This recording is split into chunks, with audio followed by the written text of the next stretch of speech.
নমস্কার বন্ধুরা, ইজি রেসিপিসের পক্ষ থেকে আপনাদের সবাইকে স্বাগত। আজকে আমি আপনাদের পুজো স্পেশাল খাস্তা খাজা বানিয়ে দেখাবো। ভিডিওটা আপনারা অবশ্যই শেষ পর্যন্ত দেখবেন। আমি স্টেপ বাই স্টেপ আপনাদের দেখাবো সুবিধার জন্য, যাতে আপনারা ভালোভাবে বুঝতে পারেন। আর যদি ভিডিওটা পছন্দ হয় লাইক শেয়ার করবেন আর চ্যানেলটাকে সাবস্ক্রাইব করবেন, কারণ আমি আরও নতুন নতুন রান্না করার উৎসাহ পাবো। খাজা বানাতে লাগছে 1.5 কাপ ময়দা,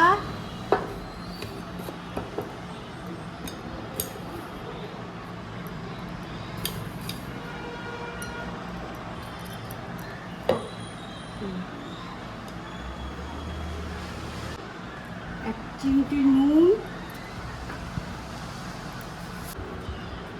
1/2 চামচ বেকিং পাউডার। এবারে আমি এটা চেলে নিচ্ছি। এবার ঘি দিয়ে এটা একটু ভালো করে ময়ান করে নিচ্ছি। এই যে আমার ময়ান হয়ে গেছে দেওয়া, এই যে হাতের মধ্যে এই যে এরকম দলা পাকি যাচ্ছে, তার মানে এটা ময়ান হয়ে গেছে ভালো মতো। এবারে আমি উষ্ণ গরম জল দিয়ে অল্প অল্প করে জল দিয়ে দিয়ে একটা শক্ত ডো তৈরি করব।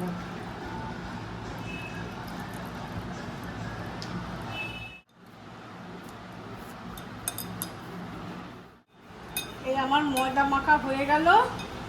এবারে গায়ে অল্প একটু তেল লাগিয়ে রাখবো।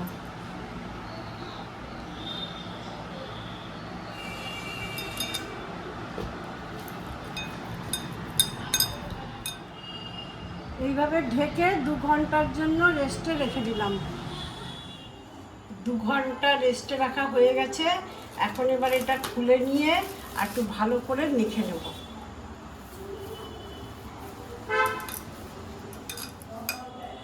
এবার আমি 5টা খণ্ড করে নিচ্ছি।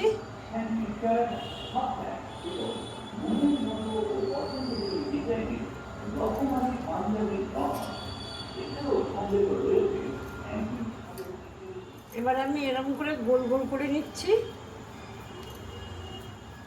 গোল করে নিয়ে এবার আমি একটু ঢেকে রাখলাম এটা। তারপরে এই ফাঁকে আমি সিরাপটা তৈরি করে নিচ্ছি। মেজারমেন্ট কাপের 1 কাপ চিনি দিলাম,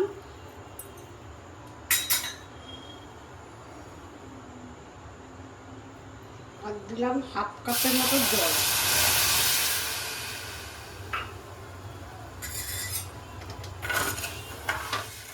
এর মধ্যে কয়টা এলাচ থেতো করে দিয়ে দিলাম সেন্টের জন্য।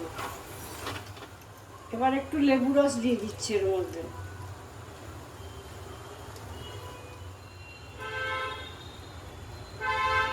আঠা আঠা হয়ে গেছে, চিনির সিরাপ আমার তৈরি হয়ে গেল। এবার আমি এই লেচিগুলো দিয়ে রুটির মতো বেলে নেব।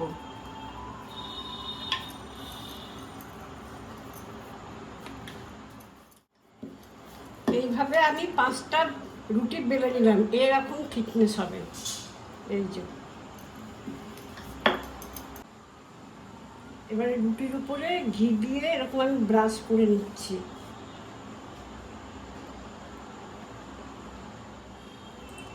এবারে এটাকে কর্নফ্লাওয়ার দিয়ে এরম এরম করে এটা ছড়িয়ে নেব। এবারে এর উপরে আর একটা রুটি চাপা দেবো এইভাবে। আবার ঘি দিয়ে ব্রাশ করে নেব। আবার এরকম করে কর্নফ্লাওয়ার এরমভাবে ছড়িয়ে দিচ্ছি। এরমভাবে আমি পরপর 5টা রুটি আমি করে নেবো। এইভাবে দিয়ে 5টা রুটি আমি পরপর করে সাজিয়ে নিলাম। এবার একটু বেলে নেবো, আবার পাতলা করে বেলে নেব। এই যে এইভাবে পাতলা এতটা করে বড় করে বেলে নিলাম। এবার এর উপরে আবার ঘিয়ের প্রলেপ দিচ্ছি। এর উপরে আবার কর্নফ্লাওয়ার ছড়িয়ে দিচ্ছি। এবারে আমি এইভাবে করে সরু করে করে এইভাবে করে মুড়ে নিচ্ছি আমি।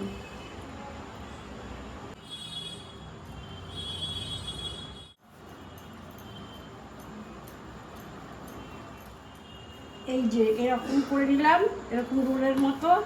এইবারে আমি কাটবো।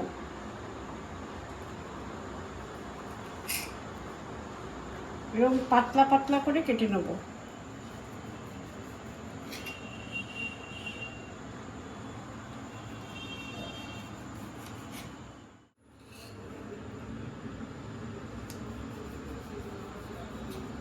এ দেখুন কি সুন্দর লেয়ার হয়েছে। এবার একে এইভাবে করতে হবে, এরকম চাপ দিতে হবে, এবার বেলে নিতে হবে।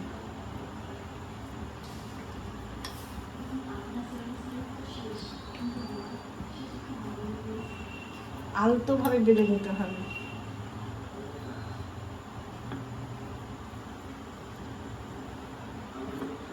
এই বেলে বেলা আবার একটা বেলে দেখিয়ে দিচ্ছি।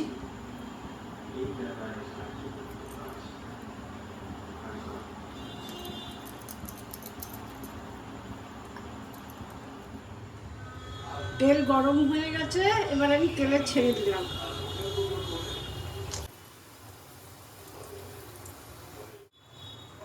এই দেখুন আমি এরকমভাবে একটা একটা করে আমি ভেজে নিচ্ছি। সবকটা ভাজা হয়ে যাক, তারপর দেখাচ্ছি একদম। এই দেখুন আমার ভাজা হয়ে গেছে সবকটা খাজা। এবার এর উপরে দিয়ে আমি চিনির শিরা দিয়ে দেবো, কারণ চিনির শিরাটা ঠান্ডা করে নিয়েছি। এটাও প্রায় ঠান্ডা হয়ে গেছে, তাহলে জিনিসটা মচমচে থাকবে, খেতে খুব ভালো লাগবে, খাস্তা হবে। এই যে আমি চিনির সিরাপগুলো এর উপরে ছড়িয়ে ছড়িয়ে দিচ্ছি।